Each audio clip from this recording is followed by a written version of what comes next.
কি ভাই, কেমন আছেন?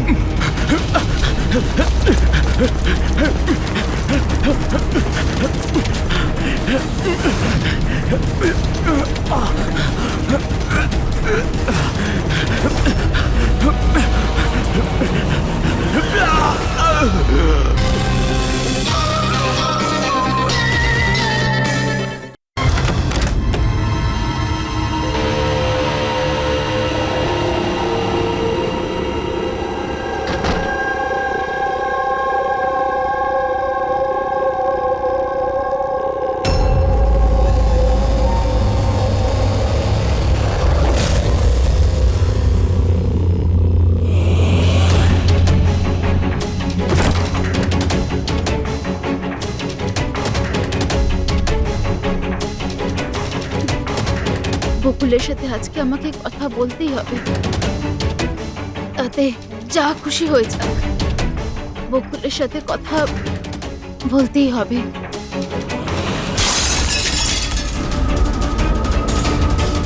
বাড়িতে তো কেউ নেই, তাহলে এই আওয়াজ কিসের?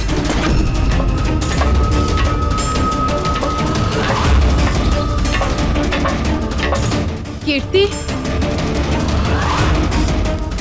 বকুল, কেউ কিছু বলছে না কেন? কীর্তি ভাই, কীর্তি,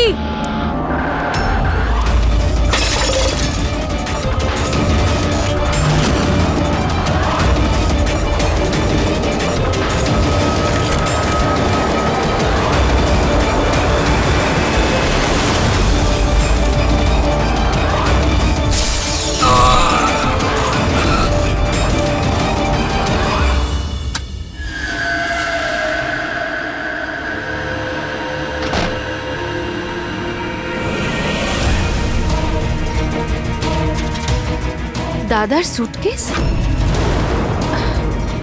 দাদা ব্যাঙ্গালোর যায়নি বুঝি?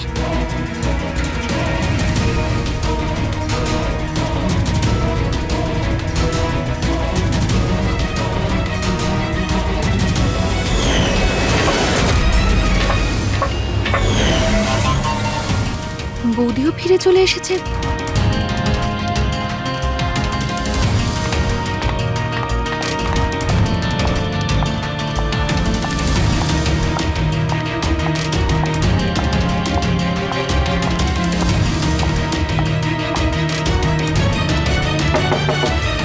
দাদা,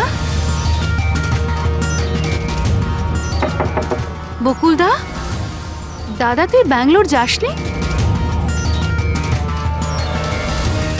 বৌদি,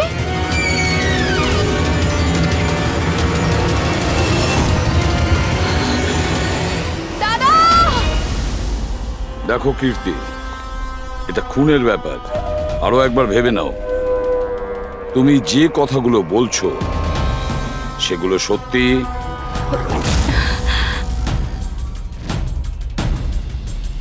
স্যার, আপনি, আমাদের মনে হচ্ছে না এই ব্যাপারটা সত্যি। আপনার মনে হওয়া না হওয়াতে কিছু এসে যায় না। যখন আপনাকে কিছু জিজ্ঞাসা করা হবে তখনই বলবেন। হতে পারে ও সত্যি বলছে, কি জানি। আমি পাগল নই, আমি সম্পূর্ণ সুস্থ। আমি বলছি তো আপনাদের, আশিকা বৌদি নিজেই বলেছে, বৌদি নিজে দাদাকে খুন করেছে। বৌদি, বৌদি, দাদা, আশিকা বৌদি, বৌদি, বৌদি, বৌদি, বৌদি, থ্যাংক গড। বৌদি, বৌদি, বৌদি, এইসব হলো কি করে? কে করেছে এইসব? মরে গেছে বকুল, ঝামেলা শেষ, মেরে দিয়েছে, সব শেষ, মেরে দিয়েছি। শুধুমাত্র মেরে দিয়েছি বলেই প্রমাণ হয় না যে ওই বকুলকে মেরেছে। এটাও তো হতে পারে যে ও আরো কিছু বলতে চাইছিল। হ্যাঁ,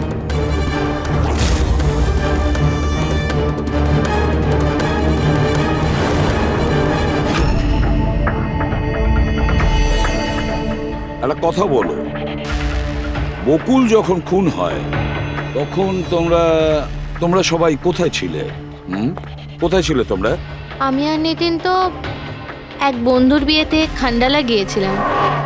কীর্তির ফোন এলো আর আমরা তাড়াতাড়ি চলে এলাম। আমার বিজনেস মিটিং ছিল হোটেল কিটসে। ওখানে একজন ক্লায়েন্টের সঙ্গে ডিনার ছিল। নিতিনের ফোন পাওয়া মাত্র আমি এখানে চলে আসি। আর আপনি কীর্তি, আপনি কোথায় ছিলেন? আমি তো বাইরে গেছিলাম। কীর্তি বাইরে গিয়েছিল, কাকাবাবু ক্লায়েন্টের সঙ্গে মিটিংয়ে ব্যস্ত ছিলেন, আর আপনারা দুজন খান্ডালা গিয়েছিলেন। আর সেই সময় বকুল আর আশিকা বাড়িতে একাই ছিল, তাই তো? বকুলদারও তো ব্যাঙ্গালোর যাওয়ার কথা হয়েছিল। দাদার 11টার ফ্লাইট ছিল। আর আশিকা বৌদি তো পার্টিতে গেছিল। আপনারা কেউ বাড়িতে ছিলেন না? তাহলে ব্যাঙ্গালোর যেতে গিয়ে বকুল ফিরে এলো কেন? আর এই আশিকা, ও পার্টি থেকে ফিরে এলো কেন? সেটা আপনি গিয়ে আশিকা বৌদিকে জিজ্ঞাসা করুন না যে বৌদি এত তাড়াতাড়ি কি করে ফিরে এসেছিল। বৌদি তো এটা বলে গেছিল যে বৌদি সকালে ফিরে আসবে। ওটা তো আমরা ওনাকে জিজ্ঞাসা করবই। এবার আপনি বলুন যে আপনি কোথায় ছিলেন তখন? আমার মা তো ব্যান্ড্রায় থাকে। আমার মায়ের হঠাৎ ফুড পয়জনিং হয়েছিল, আমি তো মায়ের কাছে ছিলাম। আর ওখান থেকে ফিরেছিলাম আমি। বাহ দয়া, প্রতিটা কথা এক্সপ্লেনেশন আছে। যে বকুলের খুনের সময় আমি ওখানে ছিলাম, এখানে ছিলাম, আমি ওখানে গিয়েছিলাম, সবকিছুর ব্যাপারে এক্সপ্লেনেশন আছে।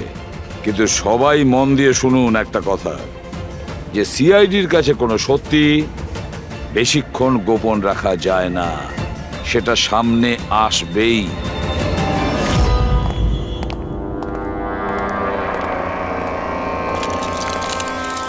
হ্যাঁ অভিজিৎ, পুরো বডির মধ্যে কাঁচের টুকরো গেঁথে ছিল। আর হ্যাঁ স্যার, টেস্ট করেও দেখেছি স্যার, এখানে যে রক্তটা আছে সেটার কোথাও নেই স্যার। একটা কাজ করো, বাড়িটাকে খুব ভালো করে তল্লাশি করো, দেখো কিছু না কিছু প্রমাণ নিশ্চয়ই পাবে, তাই না?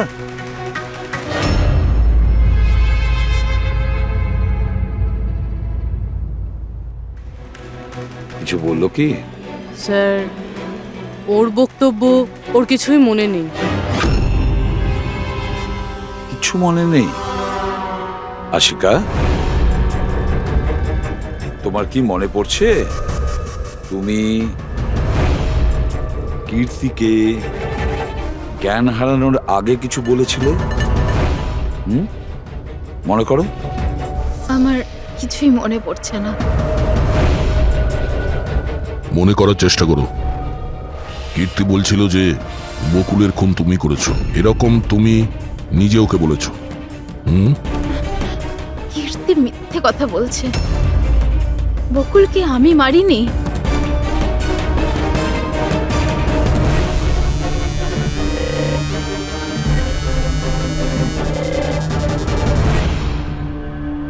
স্যার, এ আবার স্মৃতিশক্তি চলে যাওয়ার অ্যাক্টিং করছে না তো?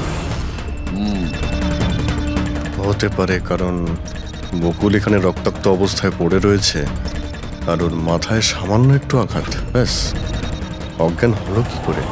সেটাই তো, এর থেকে সত্যিটা বের করতে হবে।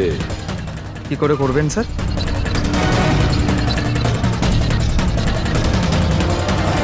সত্যি কথাটা বলিয়ে নেব নার্কো টেস্টের মাধ্যমে।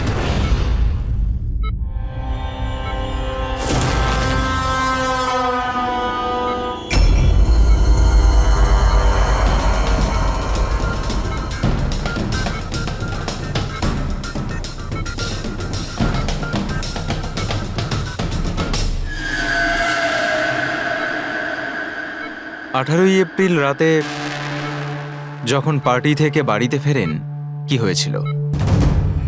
আমি বাড়িতে ঢুকলাম, বকুল চিৎকার করছে। তারপর কি হয়েছিল? তারপরে আমি ঘরে গেলাম দেখার জন্য। কি দেখলেন আপনি? আমি গিয়ে দেখলাম যে বকুল ওখানে দাঁড়িয়ে আছে, ওর পিঠ থেকে রক্ত বেরোচ্ছে। আর আমি ওখানে একটা মেয়ের লাশ পড়ে আছে সেটা দেখতে পাই। আমি খুব রেগে গেছিলাম, আর ওখানে পড়ে থাকা একটা কাঁচের টুকরোকে উঠিয়ে নিলাম।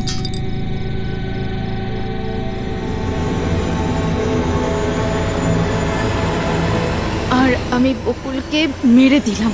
আর তখনই আমি আমার ঘাড়ে একটা প্রেশার অনুভব করলাম। তারপরে আমি বেহুশ হয়ে পড়ছিলাম। বেহুশ হওয়ার আগে আমি দরজার সামনে একজন মানুষকে দেখতে পাই। কেউ একজন অরেঞ্জ কালারের জ্যাকেট পরেছিল। পুরুষ ছিল না মহিলা? একটা লোক। আচ্ছা, তারপর ও কি করলো? ও আমার কাছে আসছিল, মনে হয় আমাকে মারতে চাইছিল। আচ্ছা আশিকা, তুমি ওখানে কোনো মহিলার লাশ দেখতে পেয়েছো? হ্যাঁ, দেখেছিলাম। মহিলার লাশ? ওখানে তো আমরা কোনো মহিলার লাশই পাইনি। স্যার, আমরা তো বকুলের মার্ডারের তদন্ত করছি। এর মধ্যে আবার নতুন কেস এলো কোথা থেকে? কোন মহিলার লাশ? কে ছিল ওই মহিলা? আমি মনে করতে পারছি না, সবকিছু ধোঁয়া ধোঁয়া লাগছে। আচ্ছা, এ আমাদের বোকা বানাচ্ছে না তো? বুঝে উঠতে পারছি না এ কোন মহিলার কথা বলছে, কোন মহিলার কথা বলতে চাইছে। আশিকা, তুমি বকুলকে কেন মেরেছো? কেন মেরেছো বকুলকে? ঠিকই হয়েছে যে ও মরে গেছে। তাছাড়াও যদি বেঁচে থাকতো তাহলে আমাকে রাস্তায় ভিক্ষে করতে হতো। কেন? ঘাড় ধাক্কা খেতে কেন? চরিত্রহীন প্রমাণ করতে চাইছিল, ডিভোর্স চাইছিল আমার থেকে। আচ্ছা, ওই মৃত মহিলা, উনি কে ছিলেন? আমি আপনাদেরকে বললাম তো, মনে করতে পারছি না। দেখো আশিকা, আমরা ওখানে কোনো মহিলা লাশ খুঁজে পাইনি। তাহলে সেই লাশটা গেল কোথায়? আমার যখন জ্ঞান ফিরছিল তখন ওই লাশও ওখানে ছিল। আর ওই যে ফ্লোরেসেন্ট অরেঞ্জ কালারের জ্যাকেট পরা লোকটা? ওটা খুবই অস্পষ্ট আমার কাছে, ওই দরজাতেই দাঁড়িয়েছিল। হতে পারে আমার জ্ঞান হারানোর অপেক্ষায় ছিল।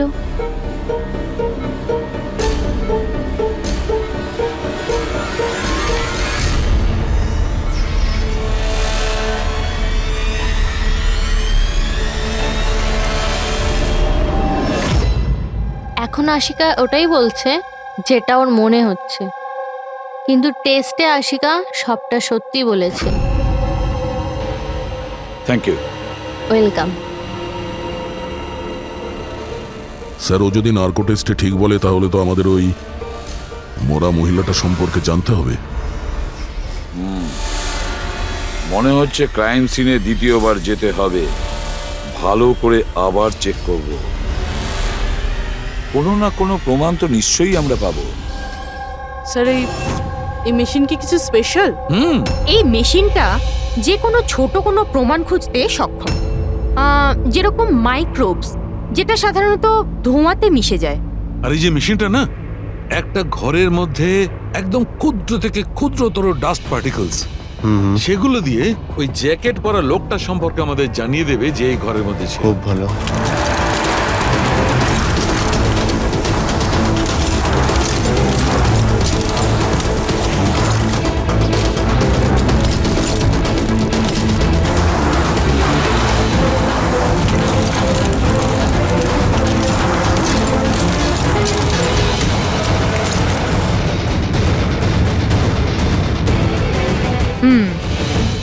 এই দেখুন, যেটা আমাদের নজর এড়িয়ে গিয়েছিল সেটাই মেশিনটা খুঁজে দিল।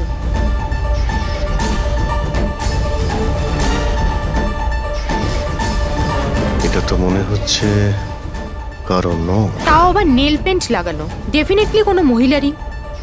কিন্তু স্যার, এখানে কিভাবে?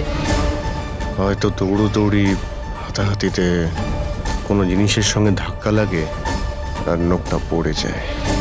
বাড়ির সবাইকে চেক করো তো, ওদের কারণ হয়তো।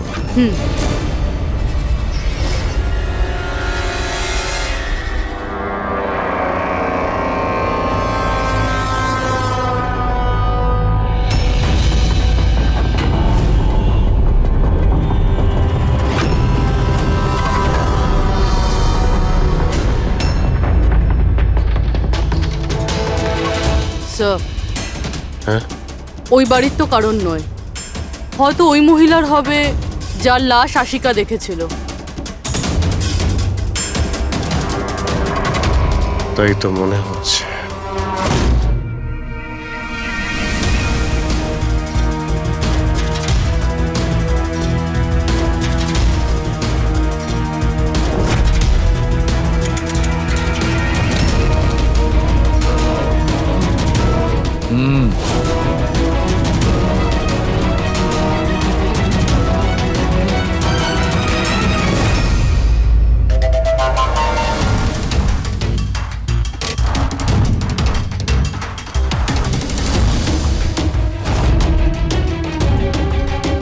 এই ব্যাপার সরকার। রাইট কি জানতে পেরেছো এই নখ থেকে? এটা কার? স্যার, এই নখটা ডিএনএ কোনো ফ্যামিলি মেম্বারের সঙ্গে ম্যাচ করে। কিন্তু একটা কথা জানা গেছে বস, এই নোকটা যারই হোক না কেন, ও একজন মহিলা, আর তার বয়স 20 থেকে 25 বছর। 20 থেকে 25 বছরের মহিলা? আর একটা কথা, হ্যাঁ,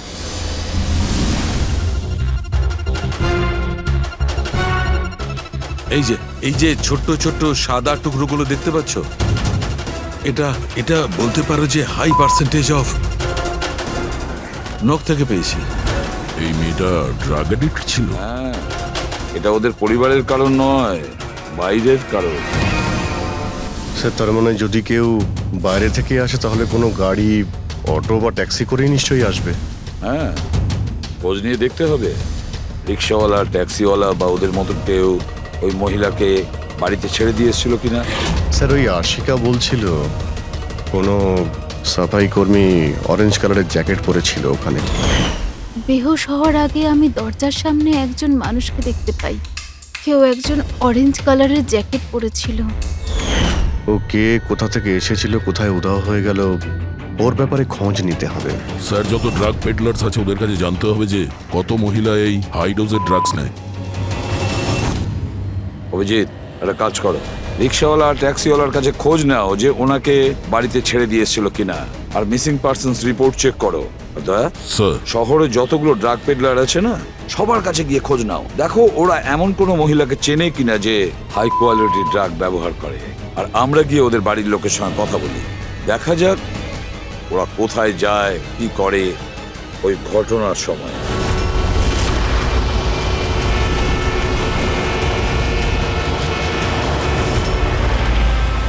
তোমাদের অ্যাসোসিয়েশন থেকে জানতে পেরেছি যে 10 তারিখ মানে পরশু রাতে তুমি শান্তিনিবাস বাংলোতে কোনো মেয়েকে ড্রপ করেছিলে। হ্যাঁ স্যার, ছেড়েছিলাম। তখন টাইম কত ছিল মনে আছে স্যার, তোমার? প্রায় 1টা নাগাদ ওই বাংলোতেই।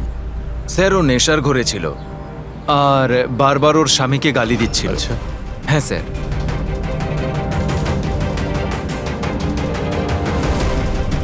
ওই মেয়েটা কি এ ছিল? হ্যাঁ স্যার, এই মেয়েটা ছিল। ওখানে বাংলোর আশেপাশে কোনো গন্ডগোল হয়েছিল কি? না স্যার, গন্ডগোল তো কিছু মনে হয়নি, সবকিছু নর্মালই ছিল। আর একটা গাড়ি দাঁড়িয়ে ছিল, একটা বাইক, আর একটা গার্বেজ ভ্যানও ছিল। Garbage van? হ্যাঁ sir. Sir sir sir sir sir sir, আমিও পরশুদিন একজন মেয়েকে শান্তিনিবাস বাংলোর কাছে নামিয়েছিলাম। কটার সময়? স্যার, সম্ভবত 12:30 নাগাদ। আর তুমি একটা সময় নামিয়েছিলে? হ্যাঁ স্যার। আচ্ছা, দেখো তো সেটা কি এই মেয়েটা? না না স্যার, এই মেয়েটা তো নয়। তাহলে একে তুমি একটার সময় নামিয়েছিলে, আর 12:30টার সময় যে মেয়েটাকে তুমি নামিয়েছিলে তাকে আবার দেখলে তুমি চিনতে পারবে? একদম স্যার, নিশ্চয়ই চিনে ফেলবো। গুড, চলো। তোমাদেরকে যে যে প্রশ্ন করব তার সঠিক উত্তর আমার চাই। তুই যদি কেউ মিথ্যে বলো না, তাহলে ভীষণ মুশকিলে পড়ে যাবে, বুঝেছো? স্যার, মিথ্যে কথা বলে কেন নিজেদেরকে বিপদে ফেলবো? হ্যাঁ, তাহলে বলো, যেদিন বকুল খুন হয়েছিল সেদিন কি চেতন তোমার হোটেলে ছিল? হ্যাঁ স্যার, উনি হোটেলেই ছিলেন, আর উনি সব সময় ক্লায়েন্টের সাথেই ছিলেন। উনি ক্লায়েন্টের সাথে ডিনারও করেছেন। আচ্ছা, ঠিক আছে, তোমাদের ক্লায়েন্টদের ডিটেলস চাই আমার, আর সেদিনের সিসিটিভি ফুটেজও। শিনা, কীর্তির মায়ের ফুড পয়জনিং কেন হয়েছিল? খাবারে কি মিশিয়েছিলেন?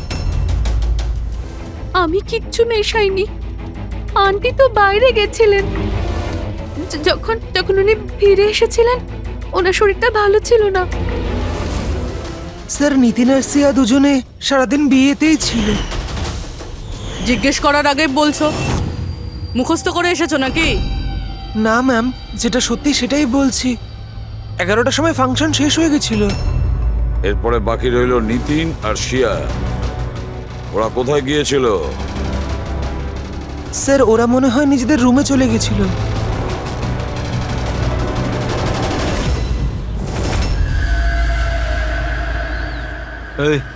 এই মাল কোথায় পাওয়া যাবে?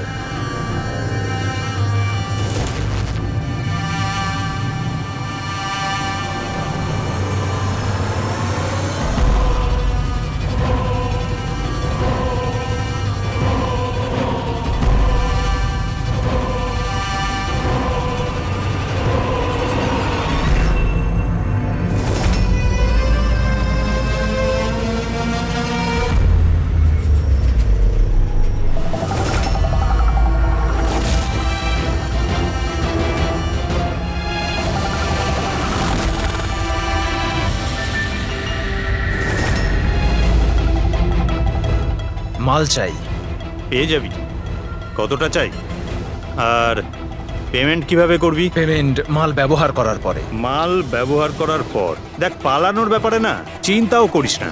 আমার কাছে সমস্ত ক্লায়েন্টের ঠিকুজি কুষ্টি আছে, আর ওই কুষ্টিতে লেখা আছে আমার ক্লায়েন্ট ওভারডোজে মরবে, নয়তো আমার বন্দুকের গুলিতে। কিন্তু তোর কুষ্টিতে লেখা আছে জেল যাওয়া। ওই সব মহিলার ফোন নাম্বার আমার চাই, যাদের তোমরা ড্রাগ সাপ্লাই করো। তাড়াতাড়ি দাও।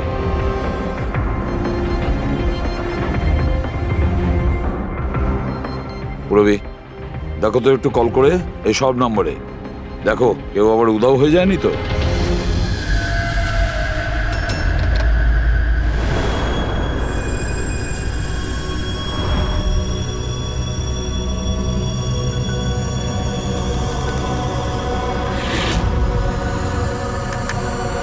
হ্যালো। আচ্ছা, আমি সোনারিকার সাথে কথা বলতে পারি?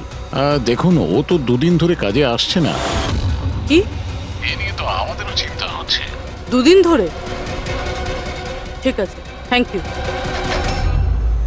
স্যার। হ্যাঁ স্যার, ডায়েরিতে যে ছবিগুলো ছিল ওর মধ্যে থেকে এই মেয়েটা নিখোঁজ। এই মেয়েটার নাম সোনারিকা, আর এ একটা বারে কাজ করে। ও, দুদিন কাজে যায়নি। একে দেখে বলো তো, এ কি তোমার ক্লায়েন্ট ছিল? হ্যাঁ স্যার। তুমি কি এই মেয়েটাকে নামিয়েছিলে? হ্যাঁ স্যার, এই ছিল, এই মেয়েটাই। আশিকা নিশ্চয়ই একে দেখেছিল। বকুলের ফ্যামিলির সবাইকে ভেতরে নিয়ে এসো। একটু মন দিয়ে দেখুন এই ফটোটা। এই সেই মেয়েটা যার লাশ আপনাদের ঘরে পাওয়া গেছে। আপনারা চেনেন নাকি? হ্যাঁ না স্যার।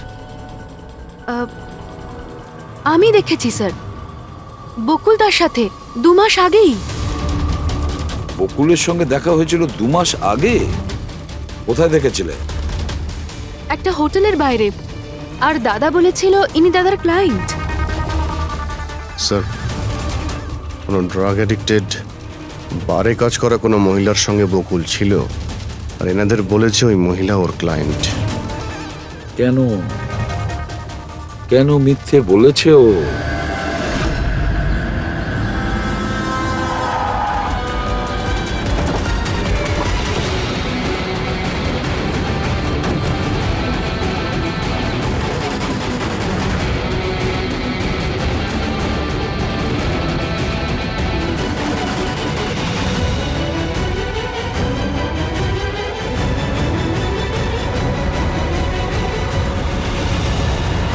আচ্ছা, সোনারিকা এখানেই কাজ করতো না? আগে হ্যাঁ, এখানেই কাজ করতো।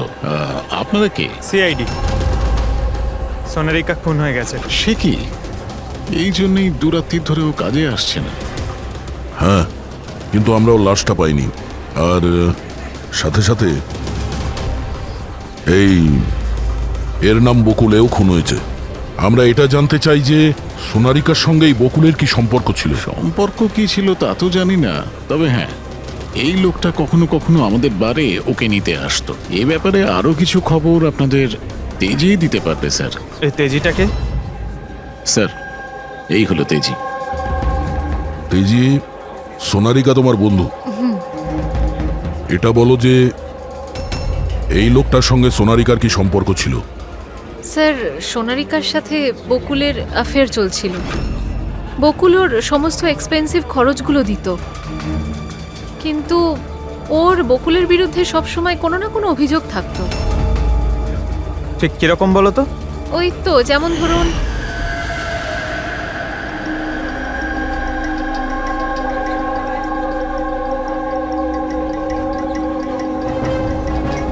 সোনারিকা কি হয়েছে? আমি বকুলের সাথে এই সম্পর্কটা আর কন্টিনিউ করতে পারবো কিন্তু না। কেন, কি হয়েছে? না এই সম্পর্কটা রেখে আমি কোনো টাকা পয়সা পাচ্ছি না, ওই বকুল নিজের বউকে ডিভোর্স দিচ্ছে। কিছু একটা করতেই হবে। কি করবি তুই? ব্ল্যাকমেল। কি? আমি ওকে ব্ল্যাকমেল করব যে আমাকে এই নাটকটা করতে বাধ্য করেছে। তাহলে কেউ সোনারিকাকে টাকা দিচ্ছিল বকুলের সাথে ভালোবাসার নাটক করার জন্য? মাস্টার মাইন্ড তাহলে অন্য কেউ? হ্যাঁ, আর ওই মাস্টার মাইন্ডই প্ল্যান করে এই সোনারিকা আর বকুলকে মেরে দিয়েছে। কিন্তু আশিকার ওখানে আসা প্ল্যানের মধ্যে ছিল না। বুঝে উঠতে পারছি না যে এই বকুল নিজের ফ্লাইট ছেড়ে বাড়ি কেন ফিরে আসলো। আর স্যার, খুনি যদি বকুলের গার্লফ্রেন্ডকে মারতেই চেয়েছিল তাহলে অন্য কোথাও মারতে পারতো, ওই বাড়িতেই কেন মারতে গেল? হতে পারে খুনি প্রথম থেকেই জানতো যে বকুলের বাড়িতে কেউ নেই, সেই কারণে ও মিথ্যে কথা বলে সোনারিকাকে ওখানে ডেকেছে, আর সেই সময় বকুল আর আশিকা ওখানে পৌঁছে গেছে। এটা হতে পারে, কিন্তু স্যার লাশটাকে ঘরের বাইরে কোথায় নিয়ে যেতে পারে আর কিভাবে? কারণ বকুলের বাড়ির সমস্ত গাড়ি তো আগে থেকেই বাইরে ছিল। উনি যদি চাইতো তাহলে লাশটাকে টুকরো করে ওর সুটকেসে নিয়ে যেতে পারতো, বা লাশটাকে টুকরো করে প্লাস্টিকে ভরে ডাস্টবিনেও ফেলে দিতে পারতো। ওই যে ডাস্টবিনগুলো আছে না বাইরে। হ্যাঁ স্যার, একটা গাড়ি দাঁড়িয়েছিল, একটা বাইক, একটা গার্বেজ ভ্যানও ছিল। কি? রাত্রি 1টার সময়? রাত্রি 1টার সময় বাংলোর বাইরে ময়লার গাড়ি দাঁড়িয়েছিল? তার মানে স্যার এই খুনটা প্ল্যান করা ছিল। খুনি গার্বেজ ভ্যান নিয়ে এসেছিল লাশটাকে সরিয়ে ফেলার জন্য। আর স্যার এই ফ্লুরোসেন্ট অরেঞ্জ কাপড় গার্বেজ ভ্যানের লোকেরাই তো পরে। স্যার, হ্যাঁ, চেতন যেই কোম্পানির বিজনেস ডিনারে গিয়েছিল, এই নামে কোনো কোম্পানিই নেই। আমার বিজনেস মিটিং ছিল হোটেল কিটসে। আর কীর্তির মা বাইরের কিছুই খায়নি। আমার মা ব্যান্ড্রয় থাকেন। মায়ের হঠাৎ করে ফুড পয়জনিং হয়েছিল, আমি তাই মায়ের কাছে আবার একবার ফুড পয়জন হোক কেমন? ঠিক আছে, এটাও জানা দরকার যে যে রাতে বকুল আর ওই মেয়েটা খুন হয়েছে, ওই রাতে খান্ডালা থেকে কোনো ট্যাক্সি বা প্রাইভেট কার বাংলোতে এসেছিল কিনা।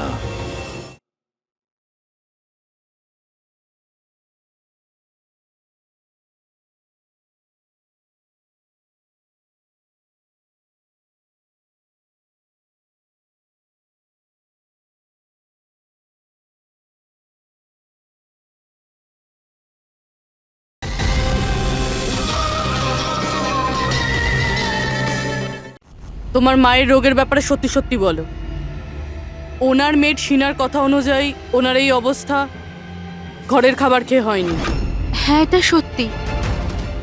মা ঘরের কোনো খাবার খায়নি, বরং মা তো আমাকে বলছিল যে মা ড্রাইভারের সাথে কোথাও বাইরে গেছিল আর কারে বসে কিছু ওষুধ খেয়েছিল।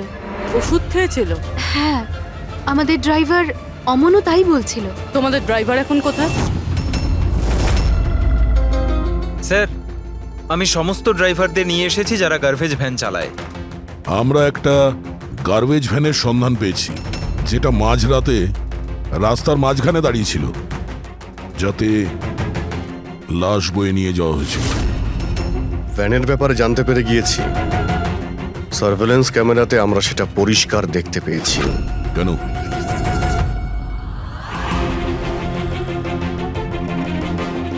তুমি না ওই ভ্যানের ড্রাইভার? না না স্যার, আমি কিছুই জানি না। আমার ভাই নিয়ে গেছিল ওই ভ্যানটাকে, আর এবারে ও সেটাকে কোথায় নিয়ে গেছিল, কেন নিয়ে গেছিল, আমাকে কিছুই বলেনি ও স্যার।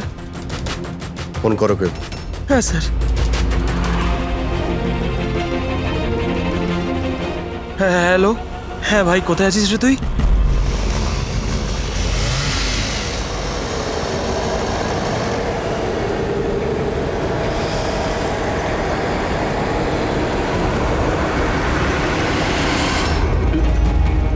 কি ভাই, কেমন আছেন?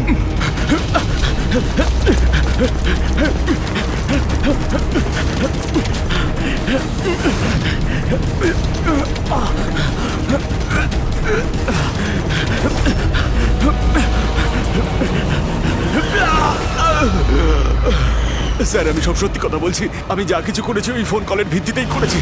বকুল স্যারের বাংলো থেকে কল করেছিল। কে ফোন করেছিল বকুলের বাংলো থেকে? আমি তো তাকে কখনো দেখিনি, শুধু গলার স্বর শুনেছিলাম। মহিলা ছিল না পুরুষ? স্যার কখনো কখনো মহিলার গলার স্বরে ফোন আসতো, আর কখনো পুরুষেরও। স্যার সে যেই হোক না কেন, সে বকুলের বাড়ির লোকই। হ্যাঁ, কিন্তু তুই এগুলো করেছিস কেন? কেউ ফোনে কিছু বলে দিল তুই করে দিবি? হ্যাঁ স্যার আমাকে লোভ দেখানো হয়েছিল যে আমার 5 লাখের দেনা শোধ করে দেওয়া হবে যদি ওনার কথা আমি শুনি। তো স্যার আমি লোভে পড়ে গিয়েছিলাম স্যার। আমি কোনো খুন করিনি স্যার, আমি শুধু লাশটার একটা ব্যবস্থা করেছিলাম স্যার। লাশ কোথায়?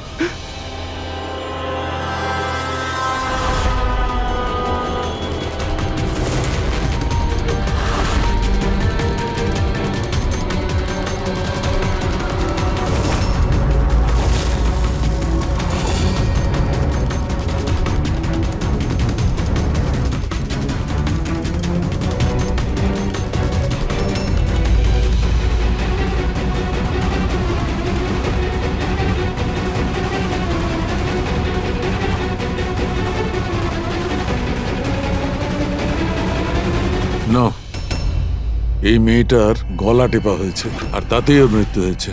এই জন্য এর খুনের কোনো চিহ্ন খুঁজে পাওয়া যায়নি ক্রাইম সিন থেকে।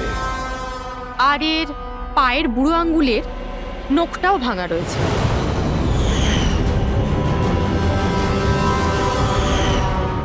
আর ডক্টর এগুলো কি? এই যে হলুদ হলুদ দাগ? এটাই তো এই কেসের সবচেয়ে বড় সূত্র। চলুন সবাই দাঁড়িয়ে যান। দাঁড়ান। আর কত জিজ্ঞাসাবাদ করবেন আপনারা?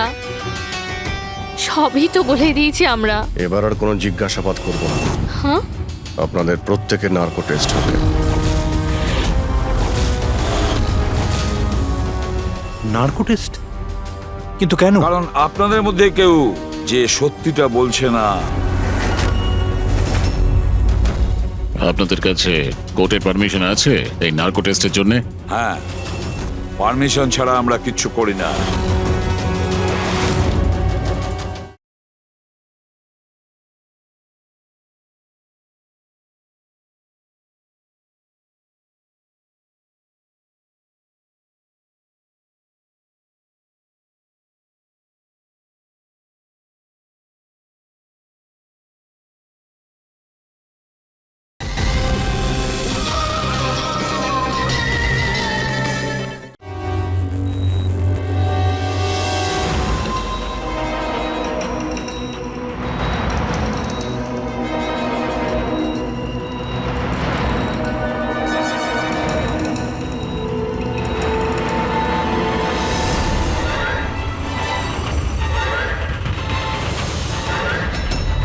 ঘুম আসছে?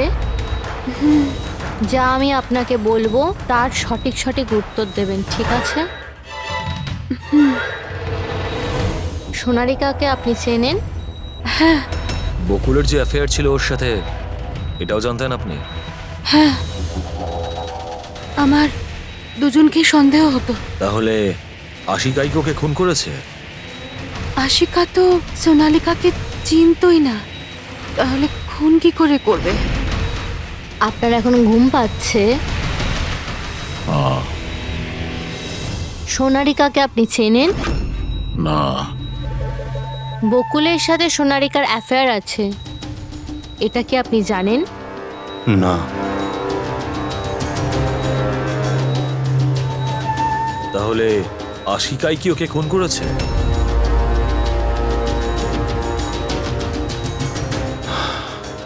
আশিকা সোনালীকে চিনত, আর এই আশিকাই বকুল আর সোনালীকে খুন করেছিল। ও নিজেই এই খুনের ষড়যন্ত্রটা রচনা করেছিল। আশিকা চালচলন কিছুদিন ধরেই খুব অদ্ভুত লাগছিল। এই কথাটা আমি বকুলকে বলেছিলাম। কি হয়েছে স্যার?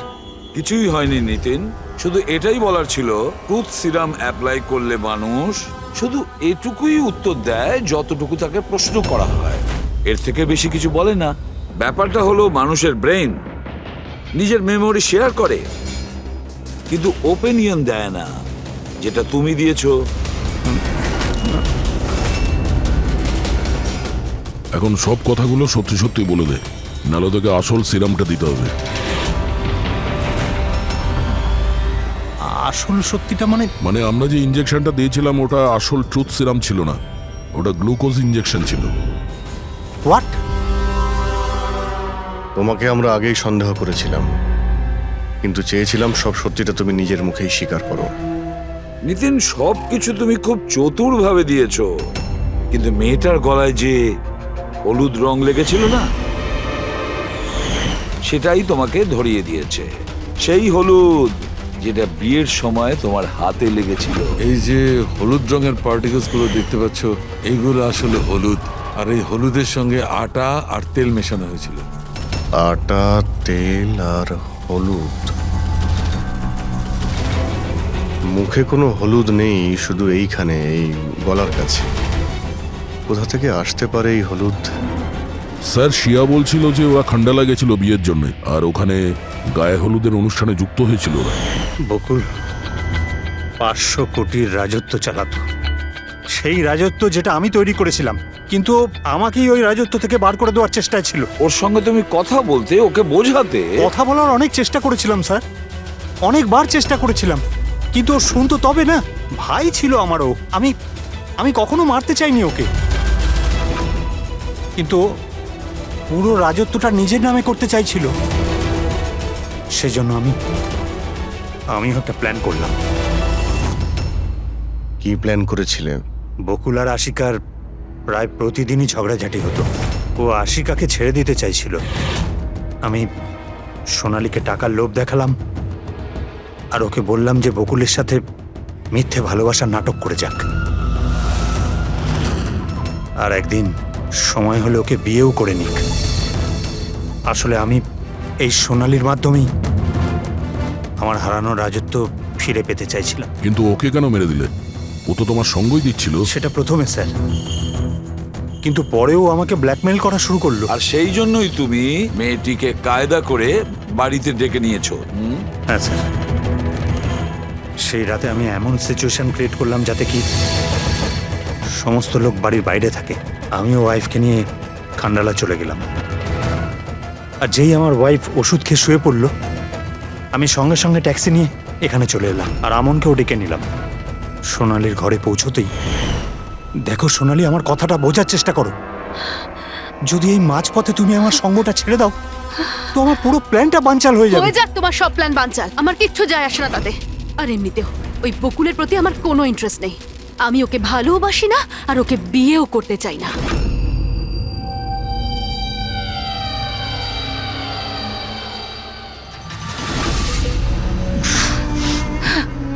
দেখো, যদি তুমি আমাকে সঙ্গ না দাও না, তো খুব পস্তাবে, বলে দিলাম। হুমকি আমি দিচ্ছ তুমি আমাকে? হুমকি দিচ্ছ? হ্যাঁ, এমনটাই ভেবে নাও।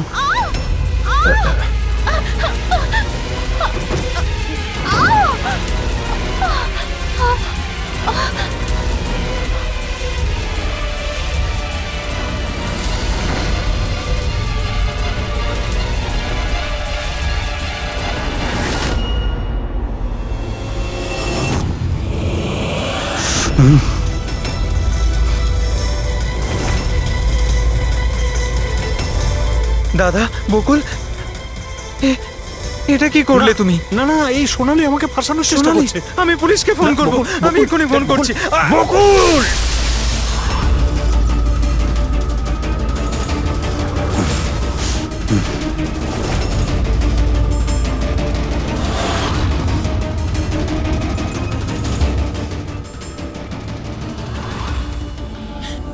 বকুল,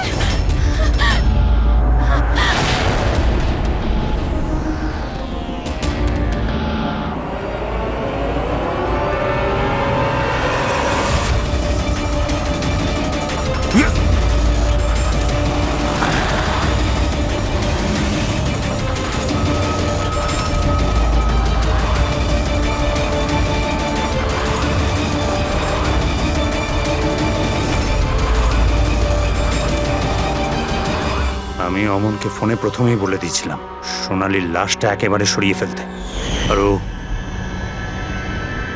একেবারে সেই কাজটাই করেছিল।